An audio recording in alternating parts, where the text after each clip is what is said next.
A secluded beach turns people older in mere minutes instead of years. Let's talk about M. Night Shyamalan's latest, Old.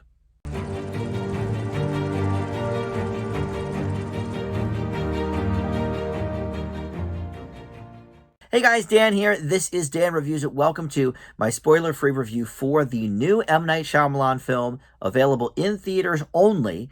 It is called Old. And is it the worst M. Night Shyamalan film we have seen? Well, this reviewer says quite possibly. So let's talk about the reasons why here in a moment. But I want to invite you all to subscribe down below to Dan Reviews It. If you are not subscribed yet, I'd love to have you aboard. And comment too. What is your least favorite M. Night Shyamalan film? Have you seen this one yet?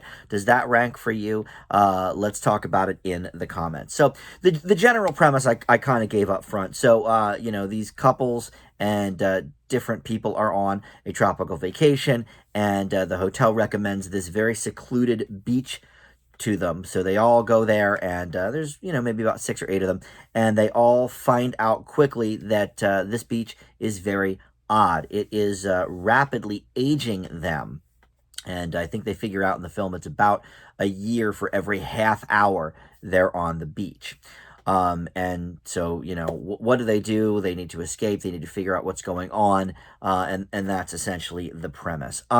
So I will admit up front, I have not seen The Happening, which is, I hear, very, very bad. It's among the worst of the M. Night Shyamalans. But I have seen The Last Airbender, and I gave that movie an F.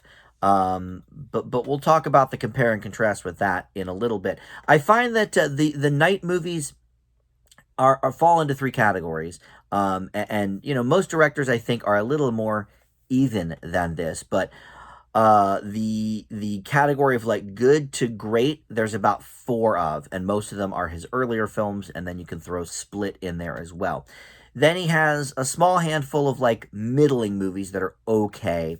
Like The Visit, for example. And then you have a whole lot that fall into the bad to truly awful camp, like The Last Airbender, After Earth, by all accounts, probably The Happening too. And so this is ranking in that 3rd category for sure for me. And there's a few reasons why. So first of all, the subject of this, I thought, was really intriguing. This is based on a graphic novel that M. Night's kids brought to him, and he thought, well, this could be a really interesting movie. And so I don't know what exactly the twists and turns are of that graphic novel, so I can only really, grade this based on the film that I saw, of course. But they're bad. There's really lame plot points. There's tons of plot holes, by the way, in this movie. A lot of things just simply don't make sense. I don't know if they get explained away in the graphic novel or not.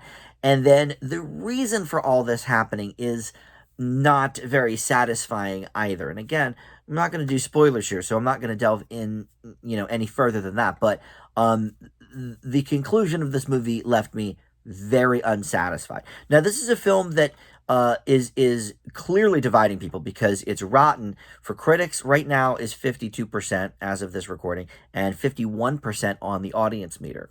I just reviewed a movie earlier this week that had a very similar kind of vibe. I think it was maybe 48% on both. Gunpowder Milkshake, which I actually fell into the camp that liked that movie. But here I most definitely fall into the negative portion. The dialogue and the acting itself is truly atrocious. I mean, and these are, I wouldn't say these are A-list actors, but a lot of these people I have seen before. Gail Garcia Bernal is kind of the star of this, but you also have Alex Wolff, who was in the Jumanji movies, and some other things. And then Miles from Lost, he is here as well. I've seen these guys give some decent to very good performances. And here, it's nothing is believable from the dialogue. I don't know if he directed them to say things a certain way, but even competent actors are falling dreadfully flat here. The dialogue is so stilted and bizarre. And some of it is this stupid foreshadowing. Like in the first scene, we see the couple and their kids driving, and the little girl singing a song, and the mom says, "Oh, I'd love to hear how your voice sounds when you get older."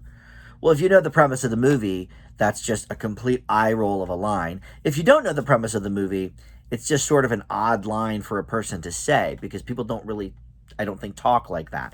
But there's a lot of that in this movie. People saying things that just, in general, are not how people talk. It's as if M. Night Shyamalan never had a conversation with anybody. It's so bizarre how these people speak. I felt at times, and I'm not even using hyperbole with this, but it felt at times like I was watching The Room.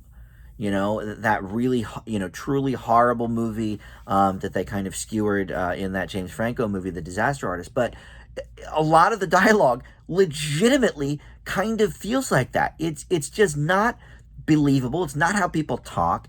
And because of that, they're saying the lines very bizarrely, because I think even the actors were like, wouldn't say this in the real world. So how would this bizarre character that is not, really in the real world say this? And I don't think any of them really come off as giving good performances in this movie. And so, as we're on that topic of, maybe Night not directing them properly, his shots in this movie are also bizarre. There's a lot of like close-ups, and there's a lot of over-the-shoulder shots because, we can't see for, a good 10 minutes that the kids have aged up. We don't want to see that part.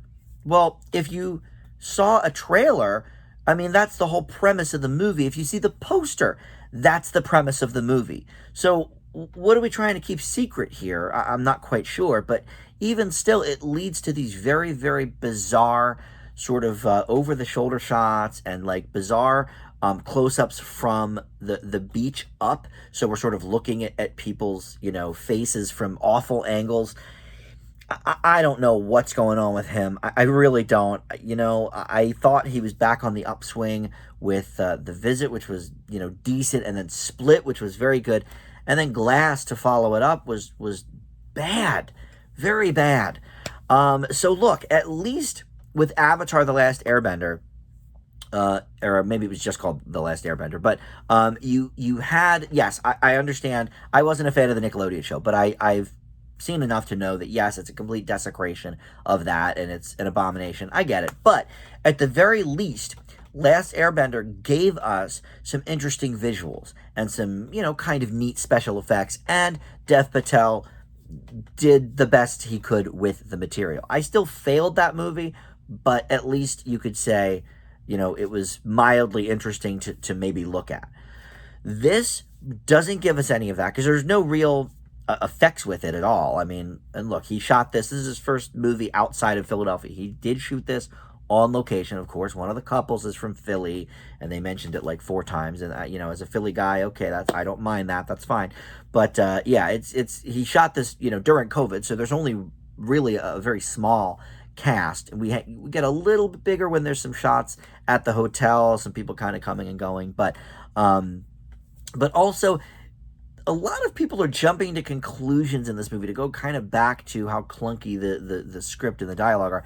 People are jumping to conclusions about this island with no real proof. All of a sudden, somebody will be like, oh, what if X, Y, and Z, with like zero context for why they think that. Look, I could make this an 18-minute rant video about this movie, but I will not do that. I will say that other than possibly The Happening, which I haven't seen, this is, for me, by far the worst M. Night Shyamalan movie. It is the worst film I've seen in 2021 so far, and I'm close to 60 movies now, and this is leaps and bounds the worst. And it's very frustrating, because I thought the concept was very interesting.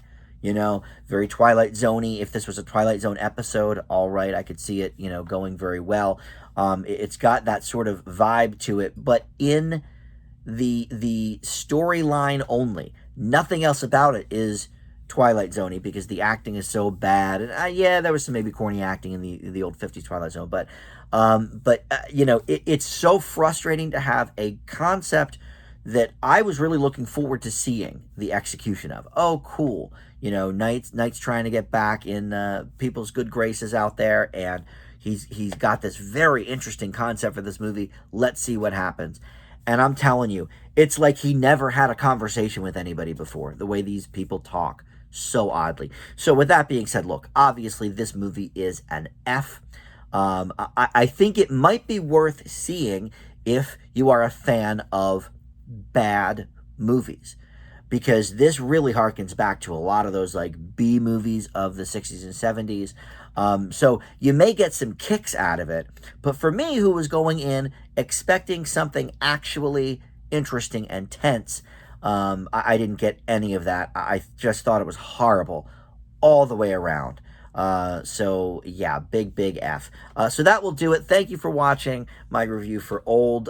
We will have lots more reviews coming in the next week or two. A lot of package videos as well. I still have a kids review video to do with Peter Rabbit and Spirit and Boss Baby, and a music documentary thing to do as well. I've seen about 7 of those so far, so I'm going to review those. But anyway, thank you so much for watching, and a reminder to please subscribe below if you haven't already. And that'll do it. Thanks. Bye.